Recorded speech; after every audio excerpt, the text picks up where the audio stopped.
Hermanos, que el Señor le continúe bendiciendo a cada uno de ustedes. Vamos a ponernos de pie en una lectura de la palabra de Dios. Vamos a estar esa media hora, 5 minutos sentados en la carta de los Efesios, capítulo 4, del apóstol Pablo. Vamos a leer estos primeros 6 versículos. Efesios, capítulo 4, versículo 1 hasta el 6.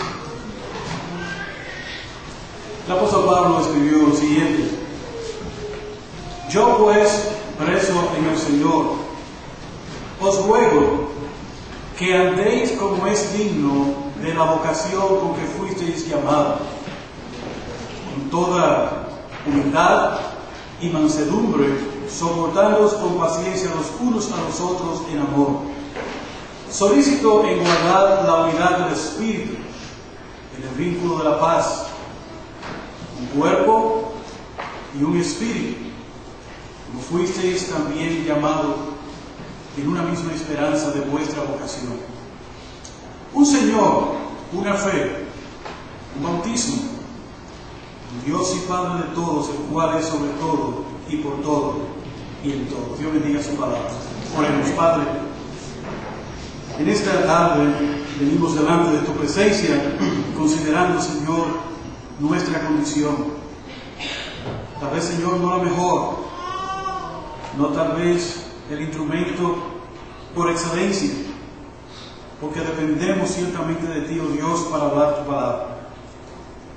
Tanto para el que habla como para mis hermanos que escucharán tu palabra en esta tarde, estamos conscientes, oh Dios, de las muchas condiciones que pudieran existir, distracciones, pensamientos de nuestra mente,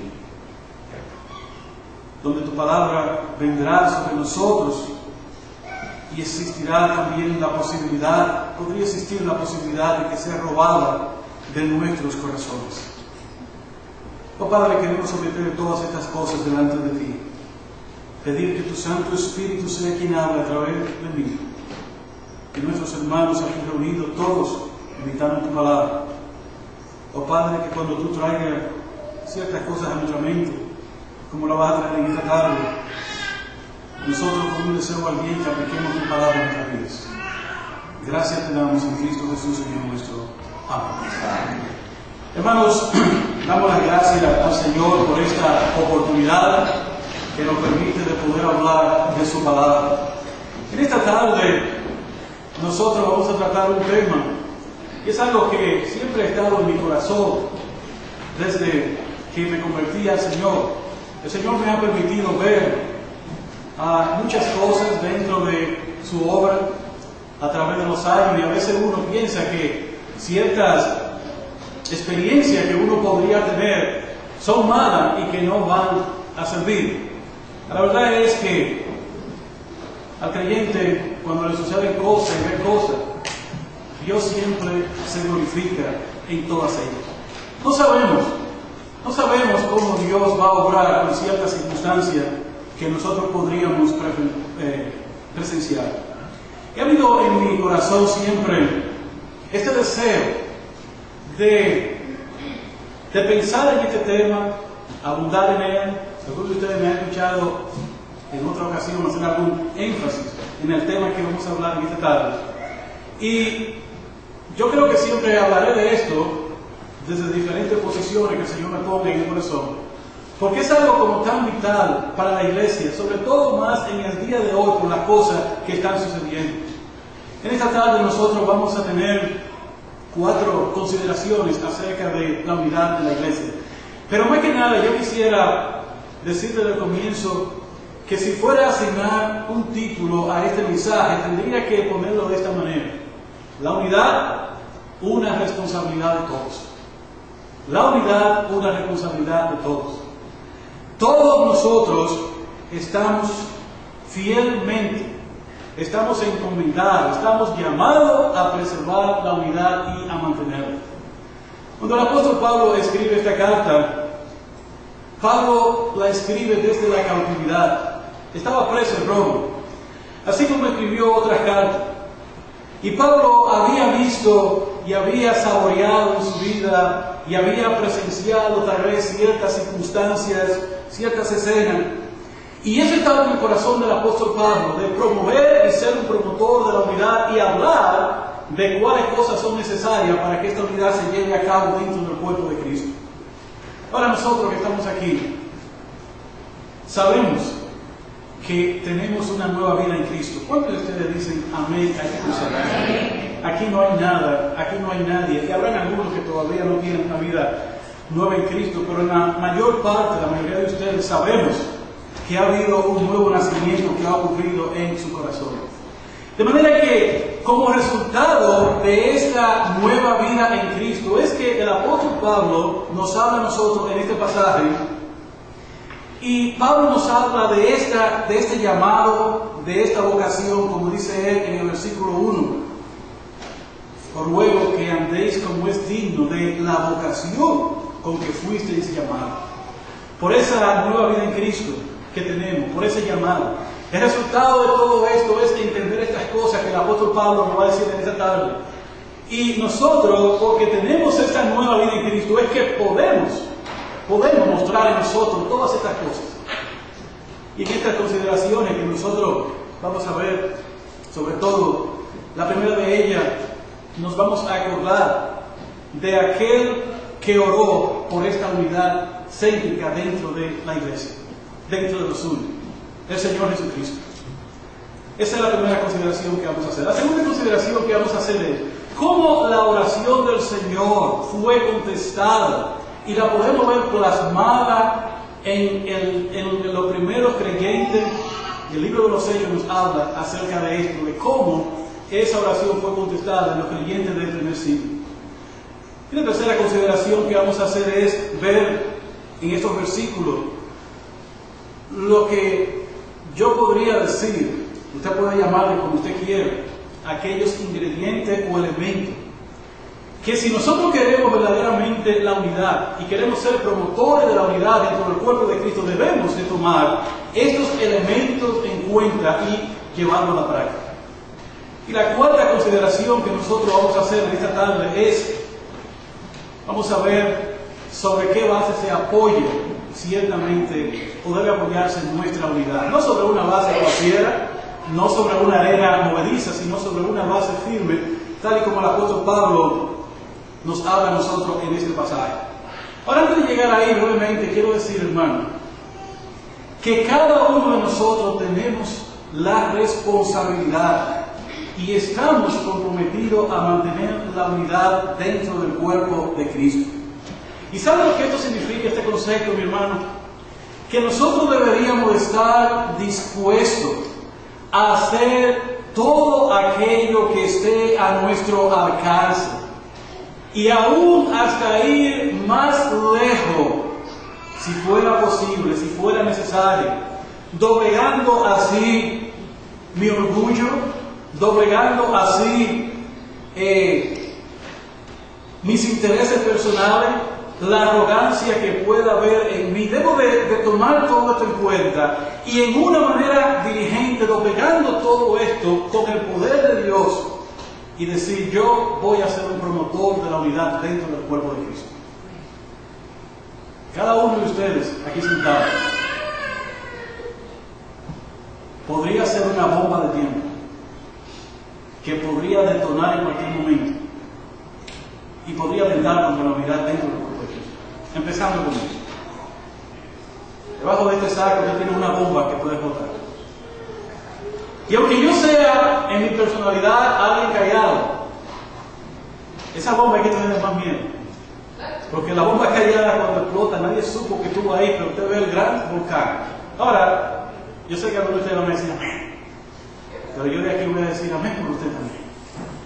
Y es probable que algunos de ustedes sean muy revoltosos y sean más mansos todavía que yo. No sabemos. Como decía el refrán, ojo ven, corazón no sabemos. Pero la verdad es que cada uno de nosotros, creyentes, formamos parte de este cuerpo de Cristo, y que tenemos que decir, hermano, que probablemente, aún formando parte del cuerpo de Cristo, como sabemos que la palabra de Dios lo dice, tal vez muchos de nosotros no tenemos el concepto claro de lo que significa ser parte del cuerpo de Cristo y cuál es mi compromiso en cuanto a promover esta unidad. Nosotros tenemos que escuchar al apóstol Pablo en este sentido. Ahora, yo quiero hacer una observación antes de que entremos en estas consideraciones. Toda iglesia, no solamente esta iglesia local, toda iglesia que esté en cualquier lugar del mundo, compuesta de creyentes que han sido, porque nosotros no somos perfectos, pero hemos sido redimidos, todavía estamos en la carne, las emociones se revuelven en nosotros, podrían salir en cualquier momento. Toda iglesia podría presentar ciertas escenas de fragilidad por sus miembros que la componen. Y ninguna iglesia está exenta en este sentido. Es más, si nosotros fuéramos a hablar de esta iglesia local, quiero aprovechar para decir que Satanás, no solamente en esta iglesia, sino en cualquier iglesia, hará o podría hacer todo lo posible para sembrar cizaña a través de hermanos dentro de la congregación, para romper la unidad que puede existir en una iglesia. Y todos debemos estar apercibidos en este sentido. Y es muy probable que aquellos que vengan a convertirse en una cizaña dentro del cuerpo de Cristo ni siquiera lo sepan que lo son. Ni siquiera haya llegado esto a su mente. Satanás puede engañar a cualquier creyente. ¿No es esto lo que ha pasado a través de la historia? Hermanos han sido engañados y nosotros somos diferentes a ellos. Absolutamente que no. Cuando nosotros leemos la historia de hombres que nos han precedido, ¿usted cree que nosotros somos mejores que ellos? Absolutamente que no. Nosotros también, si nos descuidamos, podríamos incurrir en estas cosas. De manera, hermanos, que el Señor nos ayude en este sentido. Siempre recuerdo la palabra del salmista en el Salmo 133, versículo 1, Salmo bien conocido, que dice: mirad cuán bueno y cuán delicioso es habitar los hermanos juntos en armonía. Puede existir la posibilidad de que estemos juntos y no en armonía. Puede existir la posibilidad de que estemos juntos y nos estemos comiendo. Puede existir la posibilidad, hermano, de que estemos juntos y no haya la paz que debería de haber. Decía alguien, un escritor decía que hay que unirse no para estar juntos solamente. Hay que unirse no para estar juntos solamente, sino para caminar juntos. ¿Entendió ese concepto? Sino para caminar juntos. El Señor dijo: ¿cómo podrían dos andar juntos si no estuvieran de acuerdo? ¿Cómo podrían? Y este es el concepto de la unidad que lo estamos aplicando a la iglesia. Eso va con los matrimonios, eso va con la familia, eso va con todas las personas también que nos podrían rodear en cualquier momento del vinagre. Ahora pensemos en esta consideración del Señor. Nuestro Señor Jesucristo hizo una oración intercesora en San Juan capítulo 17. Vamos a regresar a Efesios en un momento. San Juan capítulo 17, versículo 21, vaya conmigo a aquel lugar. El Señor hizo una oración. Y esta oración nos incluye a nosotros también en el versículo 20. Miren cómo el Señor oró por estos discípulos. San Juan 17, versículo 21. El Señor oró por ellos y dijo: para que todos sean uno. El Señor estaba pidiendo una perfecta unidad. Y añadió: como tú, oh Padre, en mí y yo en ti, que ellos también sean uno en nosotros, para que el mundo crea que tú me enviaste. Si nosotros fuéramos a tomar este texto, mis queridos hermanos, de la palabra de Dios, pudiéramos dividirlo, tendríamos que decir claramente que la unidad que todos los discípulos deberían de reflejar de acuerdo a la oración del Señor es una unidad modelo como la del Padre y el Hijo al Padre. Es una unidad en ejemplo de esa manera. ¿Y cuál era la relación que había entre el Hijo y el Padre? El Padre le comunicaba al Hijo todas las cosas que iba a hacer. Y el Hijo también oraba al Padre por todas las cosas que le preocupaban. Hermano, porque el Señor Jesucristo vino a este mundo y vino a morir por ti y por mí. Allí nosotros vemos en Getsemaní que Él expresó al Padre, no porque dudase, sino que abrió su corazón al Padre y le dijo: Padre, si quiere pasa de mí esta copa, mas no se haga mi voluntad sino la tuya. Allí había una relación, hermano, mano a mano. El Señor hablando de esta relación. Si usted quiere ver esta relación al rojo vivo, tiene que entrar a la Escritura y ver cómo el Padre y el Hijo se comunicaban el uno al otro. El Señor hablaba de una relación así. Una segunda cosa es esta: que si estos hombres eran los que iban a revolucionar el mundo y todas las esperanzas del Señor estaban cifradas en lo que el Padre iba a hacer a través de estos hombres, si no había en ello esta unidad, el mensaje estaba en peligro. Por eso en ese mismo texto, versículo 21, el Señor añadió: también ellos sean uno en nosotros, para que el mundo crea que tú me enviaste. Hermanos, si el mundo ve a los creyentes divididos, no va a creer el mensaje que nosotros tenemos que proclamar. ¿Saben que la gente no cree un mensaje que no vea reflejado en nosotros? Hay gente que no puede entender. Yo tengo familiares que no pueden entender por qué de ciertas acciones que nosotros hacemos. Y es muy probable que a ustedes suceda lo mismo también.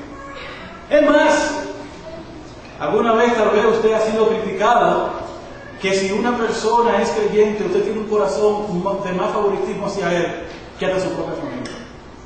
Nada de malo en eso. La Escritura dice: hacer favor mayormente a la familia de la fe. Pero claro, debemos establecer también un balance aquí. Yo no puedo abandonar mi hogar primario, mi esposa y mis hijos, para desbocarme con una persona. Hay personas que no saben establecer ese balance.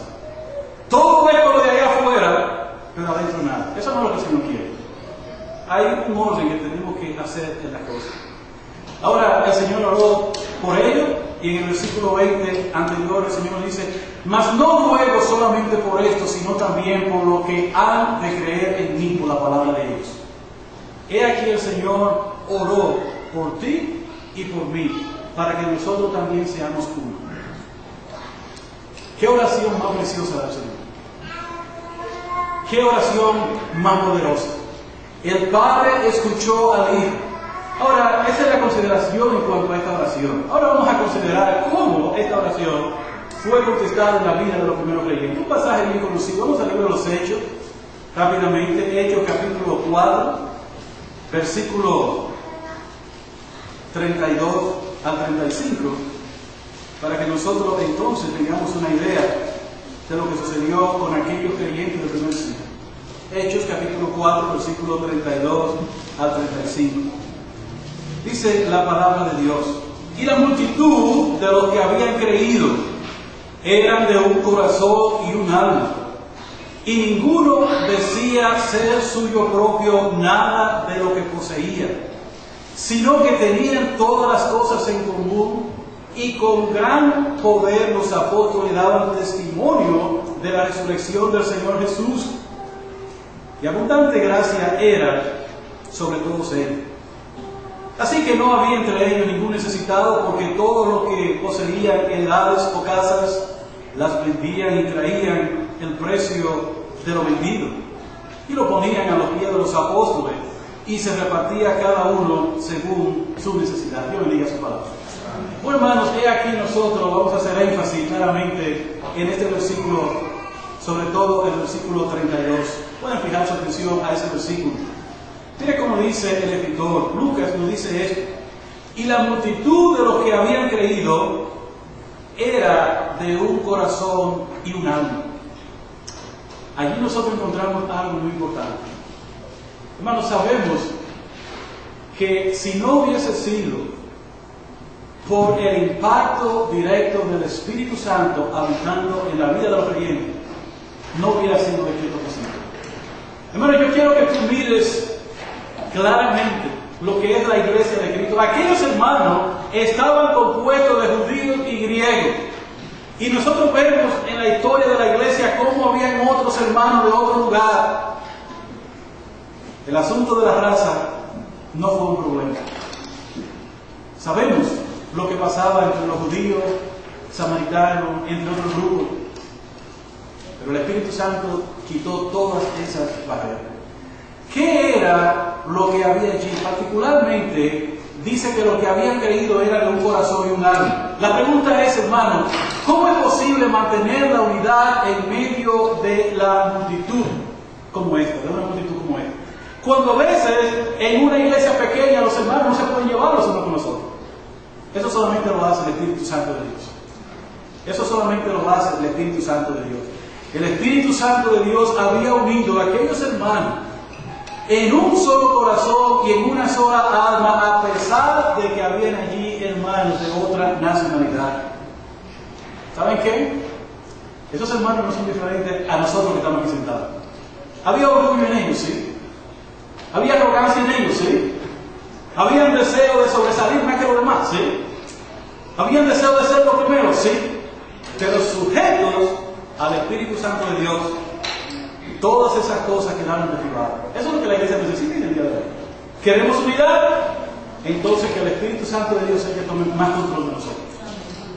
Hermano, déjeme decirle que la iglesia, esta iglesia local es mixta. Y déjeme decirle, el amor que emana de nosotros hacia los demás viene del Señor dado a través del Espíritu Santo. Y si fuéramos por nosotros mismos, es muy probable que aquí hayan personas que nosotros no amaríamos. Siempre le he hablado la historia de que cuando llegué a este país en el año 90, siempre he escuchado en mi trabajo compañeros de trabajo expresándose muy mal de nosotros. Y cada vez que hablaban de otro grupo, hablaban de una manera despectiva. Pero eso es no conocer a Dios. Eso es no conocer a Dios. Cuando usted entiende lo que Dios ha hecho y lo que Dios ha derribado a favor nuestro en Cristo, ahí nosotros no podemos hablar. Sabemos que la iglesia estaba compuesta por diferentes personas y eso hacía que esta persona estuviera en mí. Un segundo elemento allí en este versículo dice que ninguno decía ser suyo propio nada de lo que poseía. Yo creo que la pregunta que nosotros debemos de hacernos en esta tarde es: ¿cómo es nuestro apego a las cosas materiales en comparación a estos hermanos? ¿Saben qué, hermano? El término mío debe ser quitado de nuestro vocabulario. Hermano, ¿usted tiene una casa? Sí, yo tengo una casa. No, usted no tiene una casa, esa casa es del Señor. Empiece por ahí primero. Hermano, ¿tiene un carro? Qué lindo, no, ese carro es del Señor. Hermano, ¿y estos tratos tan bonitos? ¿Quién se los dio? El Señor. Son para usarlos para el Señor. Tenemos que estar como aquellos hombres que no se revela su nombre en las Escrituras. Cuando el Señor dijo, vayan allá a buscar a aquel asno, ¿sabe? Si es para el Señor, toma. Cada uno de nosotros debe quitar de su vocabulario el término esto es mío. A veces nosotros decimos mi casa, mi dinero, mis bienes, y aún hasta decimos mis hijos. Podemos decirle que yo vi a mi esposa sufriendo ayer con sus hijos. Ella llamaba y no me llamaba. Y me tenía mortificado. Y yo le dije, no son tuyos, déjalo. Podemos decirle, a veces uno se apodera de los hijos y lo abraza y uno cree que no se van a ir. Y miren, mientras más, y se lo está diciendo un padre que ama a sus hijos. Este que está aquí ama a sus hijos. Pero yo he aprendido una cosa del Señor: a volar. Aprenda de los pajaritos. No bien salió, comiste, te llenaste, agarras por el pico, para afuera. En el sentido, no te lo botes de la casa. En el sentido de que, déjalo. Pero algunos de nosotros como padres abrazamos tanto a los hijos y lo agarramos de una manera tal, y hermanos, sufrimos más. Si ustedes no esos padres, prepárense a sufrir.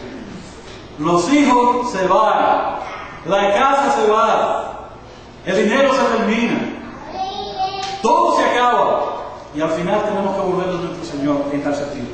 Por eso es que ninguno de nosotros puede decir esto es mío, esto es mío. Somos solo mayordomos de lo que el Señor ha colocado en nuestras manos. ¿Cuántos de ustedes creen esto? Pónganlo en práctica. Madre, pónganlo en práctica con sus hijos. Padre, pónganlo en práctica. Yo tengo que ponerlo en práctica también. Comprate un carro, está nuevecito, está limpiecito. Hay que dar un ride, no, tengo que usar los mantos de que los hermanos lo usen. El hermano Vigilio, ahí no, hermano, porque tú no nosotros. ¿Cómo es que decía hermano Virgilio acerca de los carros? ¡Meta la gente al carro! Nosotros que venimos de la República, en un carro de 7 hasta 10 y 12 montados. De ahí fue que lo aprendí. No le digo que no cuide las cosas que el Señor le da. Pero hermano, cuando uno tiene ese amor y ese apego a las cosas materiales, el último elemento, para que entremos brevemente a ese punto, que tenían todas las cosas en común. Hermanos, la pregunta es, ¿tomamos todo lo que tenemos y lo ponemos al servicio de los demás? Mi hermano necesita esto, soy el primero en decir, como los creyentes del primer siglo lo hicieron, yo lo voy a hacer. ¿Saben cuánto impacto se causa en la vida de los demás por hacer esto? Hermano, estamos aquí sentados. Y me da pena decir lo que voy a decir ahora. Muchos de nosotros no ponemos las cosas que tenemos al servicio de los demás porque somos agarrados. Y no nos proponemos hacer lo que estos hermanos hacían del primer siglo. Ellos interactuaban con los demás. ¿Por qué cree usted que los hermanos traían todas estas cosas a los pies de los apóstoles para ser vendidas? ¿Por qué cree usted? Porque los apóstoles estaban predicando el evangelio de la prosperidad. Tráiganlo. No, porque yo escuchaba que había hermanos de escasa necesidad y no fue una presión, fue algo voluntario. Sabemos que no es una presión. Porque Bernabé trajo de su herencia y la trajo delante de los pies de los apóstoles. Sin embargo, una pareja que extrajo de ese precio y lo puso incompleto, y el Espíritu Santo terminó con la vida de ellos. Era un acto voluntario. Pedro le dijo a ellos que ustedes pudieron haber decidido venderla o no venderla, traerla o no traerla. Me agrada que las cosas del Señor sean así voluntarias en este sentido. Ahora, si usted no interactúa con los demás, usted no va a saber qué necesidad hay dentro del pueblo de Dios. Me da pena cuando hay hermanos que vienen a la iglesia y no hablan con los demás. Amén, afuera del carro. ¿Y dónde está el hermano? Se fue. ¿Sabe para qué es esto? ¿Sabe para qué estamos nosotros aquí reunidos? Esta es una familia. Interactuamos. Oramos juntos. ¿Cómo nosotros vamos a cumplir con la palabra de Dios si no conocemos la situación de nuestros hermanos? ¿Cómo vamos a orar? ¿Cómo vamos a decir, mira, yo tengo esto que te puedo ayudar? Eso es parte de la vida cristiana. ¿Cómo vamos a hacer el bien a los demás? ¿Cómo? Vamos a volver a Efesios ahora, capítulo 4. Como decía hace un rato el apóstol Pablo, escribiendo a estos hermanos, y ahora vamos a considerar en el versículo 2 al versículo 3, allí está lo que el apóstol Pablo quiere traer, producto de esta nueva vida, esa vocación que tiene cada creyente, no ellos, sino también nosotros. Pablo dice en el versículo 2, con toda humildad y mansedumbre, soportando con paciencia los unos a los otros en amor. Verso 3, solícitos en guardar la unidad del Espíritu en el vínculo de la paz, un cuerpo y un espíritu, como fuisteis también llamados en una misma esperanza de vuestra vocación. Si usted nota, allí hay, lo voy a nombrar, son bien breves, no vamos a emplear mucho tiempo en ellos, solamente en algunos, pero allí hay varios términos, ingredientes necesarios. Primero es la humildad. Si nosotros queremos y andamos, deseamos verdaderamente tener unidad y mantenerla en la iglesia, debemos de tener humildad. Una segunda cosa que hay allí, debemos de tener mansedumbre. Voy a explicar estos términos rápidamente. Debemos de tener paciencia con los demás. Debemos de aprender a soportar a los demás, esos ingredientes. Debemos de amar. Debemos de ser solícitos para esta humildad y debemos de tener paz. ¿Alguien definió la humildad como es cuando yo me coloco en tercer lugar? ¿Qué le parece esa definición? Yo me coloco en tercero, pongo a Dios en primer lugar y a los demás en segundo. Yo pienso que eso está bien. Esa podría ser. Hay muchas definiciones. Pero nosotros no queremos ocupar el tercer lugar. Una prueba de ello es cuando los hermanos van a comer. Los hermanos van a comer, el que está delante difícilmente le dice al que está en la cola, venga hermano, póngase aquí. Y yo me voy a la cola. Haga esa prueba para que ustedes puedan lo que es la humildad. Ahora, el pecado del orgullo está arraigado en nuestro corazón. Pablo dice que seamos humildes. Nosotros no debemos de considerarnos ni siquiera que somos mejores que los demás. Hermano, en la iglesia de Cristo hubo hermanos de diferentes tractos sociales, condición y preparación. Pablo era uno de ellos.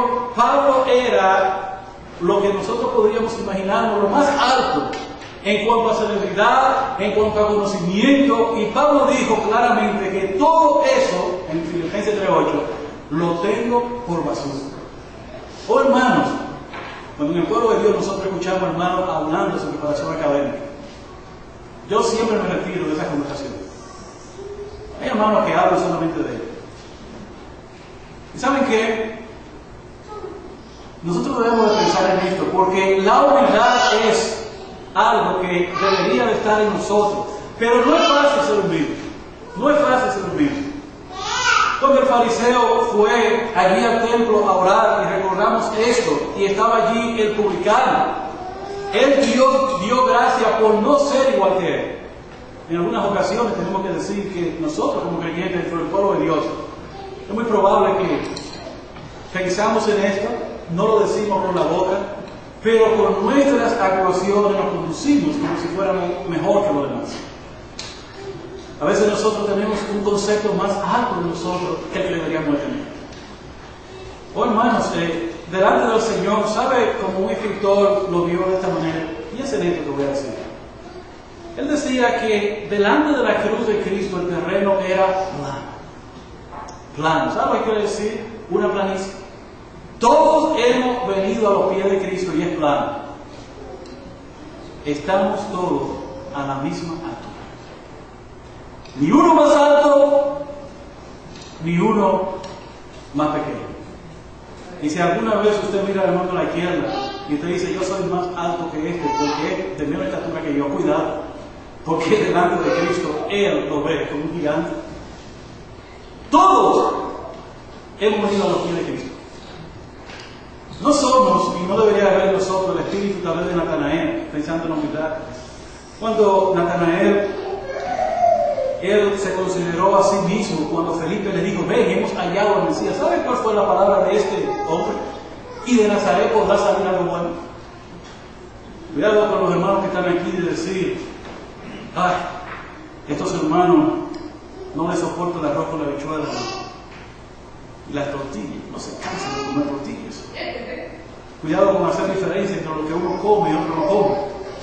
Cuidado con pensar que somos la última Coca-Cola del desierto, tal vez porque en mi sangre hay algo. Tengo sangre azul. Todas las sangres son rojas, pero cuidado con pensar como que nosotros somos algo especial. Hermanos, no hay. Una vez que usted vino a Cristo, usted es el mismo gusano antes de venir a Cristo, el mismo pecador, el mismo hombre revolcado en el lodo de pecado, y por Cristo y a través de él usted lo que dice. Pablo decía que por la gracia de Dios soy lo que soy. Y ese concepto debe premiar en la mente nuestra. Mansedumbre es una palabra que el apóstol Pablo utiliza aquí. La mansedumbre, hermano, es ser una persona, es como un calmante, una persona que verdaderamente, y la mansedumbre es algo que debemos ejercitar. Usted debe ser como un calmante, un aliciente a los demás. La traducción de esto es poder, pero controlado bajo el poder de Dios. Ser mansedumbre no es ser una persona alegre, sino es ser controlado, tener el poder, pero ser controlado bajo el poder de Dios. Moisés era un hombre manso. El Señor Jesucristo nos habló acerca de esto. Mejor dicho, la palabra de Dios nos habla acerca de esto. Dios, hablando de Moisés, decía que Moisés era el hombre más manso que hay sobre la tierra. Ahora, hermanos, debemos tener cuidado con estas cosas. Paciencia. La paciencia se traduce como la habilidad de resistir el sufrimiento sin luchar o agredir a los demás. Cuando nosotros pensamos en un elemento que se necesita para la unidad, es la paciencia. ¿Cuántos de nosotros somos pacientes? ¿Cuántos de nosotros explotamos y tenemos los fusibles cortos? Hermano, yo he explotado. Ustedes han visto que yo he explotado. Tal vez me tomó más tiempo que algunos de ustedes, pero tengo que pensar que solamente yo exploto. Todos explotamos en algún momento. Es más, si usted quiere saber si el hombre explota, pregúntele a su esposa. Pregúntele a sus hijos. Todos nosotros, en una manera u otra, a veces se nos va la mano. Soportarnos los unos a los otros es otro ingrediente. Hermano, para poder lograr la unidad debemos de soportarnos. ¿Qué es cuando soportamos? Estamos hablando de tolerar. Hermano, soportar es el poder el poder llevar a cabo esto con el amor que Cristo ha puesto en el corazón. Hermano, ¿por qué yo te soporto? ¿Por qué tú me soportas a mí? Si no fuera por el Señor, no nos soportaríamos los unos a los otros. De verdad que actuaríamos del impulso. Siempre pienso en esto, hermano, de que todos nosotros chocamos en alguna manera. En una iglesia como esta, queriendo hacer la obra del Señor desde la plataforma de liderazgo hasta los hermanos que trabajen, chocan y podrían chocar. Y debemos de tener nosotros este concepto bien claro. Estamos llamados a unirnos. Y Santiago nos dice a nosotros claramente de que ofendemos. Santiago también nos habla de que en nosotros hay pasiones que a veces sobresaltan. Tenemos también otro ingrediente aquí que es el amor. El amor, hermano, es el fundamento de la vida cristiana. ¿No fue el apóstol Pablo que nos habló a nosotros en el epístola a los romanos que el amor sea sin fingimiento? Los creyentes no fingimos el amor y no debemos de fingir. Hermano, cuando alguien te dice a ti, yo te amo, y cuando tú dices, yo te amo, no son solamente palabras. El creyente ama con acciones. El creyente ama con acción. Ese es el verdadero creyente. Ahora, hay una palabra aquí, que está en el versículo 3, que dice, solícito en guardar la unidad del Espíritu. No le estaba yo indagando sobre esta palabra. Y saben que me llamó la atención que la traducción de esto es dispuesto a. ¿Cuántos de nosotros estamos dispuestos a guardar la unidad del Espíritu? ¿Hay disposición en nosotros para hacer esto? Ojalá que sí. Y hay otro ingrediente aquí que es la paz. Hermano, la paz, si nosotros estamos hablando ciertamente de la paz del Señor, ciertamente. Pero cuando usted ve que hay guerra entre hermanos, entre líderes en una iglesia, es porque no hay paz ni hay comunión con el Señor. Hermano, la verdadera comunión con el Señor trae paz, evita la guerra. Si una persona está alborotada queriendo pelear y tú estás en comunión con el Señor, todo eso es bueno. Pero cuando uno está con este pensamiento en su interior, ciertamente la guerra es un símbolo en este sentido. Bueno, vamos a pasar ahora al versículo 4. Estamos en Efesios. En el versículo 4 vemos aquí esa consideración que vamos a hacer ahora de la base sobre esta unidad. Lo voy a nombrar, hermanos, rápidamente por el tiempo. Dice un cuerpo, un espíritu, como fuiste también llamado en una misma esperanza de vuestra vocación, un Señor, una fe, un bautismo. Sabemos que nosotros somos miembros los unos de los otros. El apóstol Pablo habla del cuerpo, Romanos 12:5, él escribió, así nosotros, siendo muchos, somos un cuerpo en Cristo y todos miembros los unos de los otros. ¿Sabe que si tú has de promover la unidad y estás dispuesto a la unidad, a guardarla y a preservarla, es porque ciertamente con esto que Cristo nos hizo miembro del cuerpo los unos con los otros, ese hermano tuyo, esa hermana tuya es un miembro del cuerpo de Cristo. ¿Cómo tú puedes tener desavenencia con un miembro del cuerpo? ¿Cómo tú puedes dejar las cosas así sin resolverlo? ¿Cómo tú podrías hacer eso?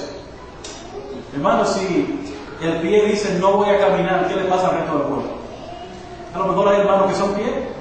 Si el oído dice voy a cerrar mis oídos, voy a cerrar, ¿cómo podrá alimentarse este cuerpo? Escuchando la palabra de Dios cuando la fe viene por el oído. Piensa en esta cosa. Dice un espíritu. Preguntamos un poco acerca de esto, hermano.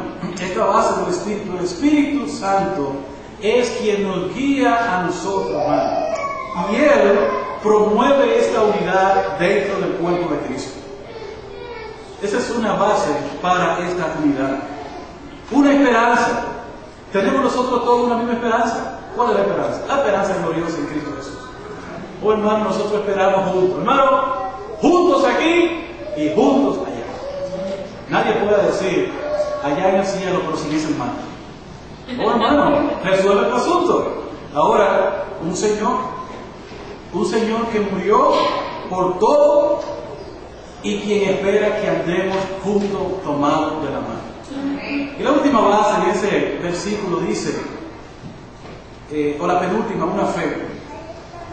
Hermano, yo quiero brevemente decir esto. La verdadera fe, y es lo que nosotros entendemos acerca de la fe, que es el conjunto de doctrina entregado a la iglesia por los apóstoles, Dios en Cristo, hermano. El Señor Jesucristo tomó las doctrinas y la trajo a la iglesia a través de estos hombres. Y si usted lee el libro de los Hechos, dice que allí los discípulos, ellos perseveraban en 4 cosas importantes, y una de esas era la doctrina de los apóstoles. Es importante e imprescindible, hermano, que nosotros preservemos la doctrina y que hablemos una misma cosa. Muy importante, hermano. El apóstol Pablo dio instrucciones acerca de esto. El apóstol Pablo decía en 1 Corintios 1:10, os ruego pues, hermano, por el nombre de nuestro Señor Jesucristo, que habléis todos una misma cosa y que no haya entre vosotros divisiones, sino que estéis perfectamente unidos en una misma mente y en un mismo parecer. Hermano, debo de hablar lo mismo en la iglesia. Y el día que yo no hable lo mismo que el hermano Manuel y otros hermanos aquí, y no haya eso, hermano, no hay unidad. Debemos de hablar lo mismo. Ahora, debemos de estar conscientes de que esta doctrina debe retenerse. Segunda Tesalonicenses 2:15, el apóstol Pablo dijo, así que hermano, estad firme y retened la doctrina que habéis aprendido, sea por palabra o por carta nuestra. Segunda de Juan 1:10, si alguno de vosotros no trae esta doctrina, no lo recibáis en casa ni le digáis bienvenido. El apóstol Pablo, Gálatas 1:8, diciendo, más si aún nosotros, o un ángel del cielo os anunciare otro evangelio del que hemos anunciado, sea anatema. Quiero dejarlo aquí, hermano, por el tiempo. Pero recapitulando, hermano. He aquí Pablo comunicándonos a nosotros elementos e ingredientes necesarios para la unidad y sobre qué base esta unidad debe darse en la iglesia. ¿Saben por qué, hermano, en esta iglesia nosotros estamos sumamente preocupados por el aspecto doctrinal? Y no queremos que no sea otra cosa que no sea, valga la redundancia, la palabra de Dios que sale de este púlpito. Cuando una iglesia tiene buena doctrina, las demás cosas caen por su propio peso. Si la iglesia no tiene buena doctrina, todo se pierde. Hermano, nosotros tenemos la palabra de Dios. Cualquier otra cosa fuera de este libro, opiniones de los hombres, ideas de los hombres, no son más que inventos que el viento se lo va a llevar. Mire hacia atrás y mire las iglesias que han preservado la verdadera doctrina. Y dígame dónde están ellos en comparación con aquellos que se inventaron muchísimas cosas. Hermano, el Señor preserve la unidad en esta iglesia. El Señor nos ayude. El Señor te ayude a ti y a mí a ser un ente para que la unidad en esta iglesia sea preservada. Y aunque dejamos el bautismo fuera, todos sabemos que estamos hablando allí del bautismo del Espíritu Santo, que hemos sido bautizados en un solo cuerpo. El Señor nos ayude, hermano. Amén. Pónganse de pie, hermano, y vamos a orar. Padre, gracias en este día, porque al llegar aquí a este lugar y pensar en tu palabra, no podemos hacer otra cosa más que darte las gracias, porque tu palabra nos habla, tu palabra nos enseña, nos instruye, y reconocemos que tenemos que aprender muchas cosas más todavía. Aún el que habla, oh Padre, aún mis hermanos que estamos aquí en este lugar, sobre todo que tú nos ayudes, a preservar la unidad dentro del cuerpo de Cristo.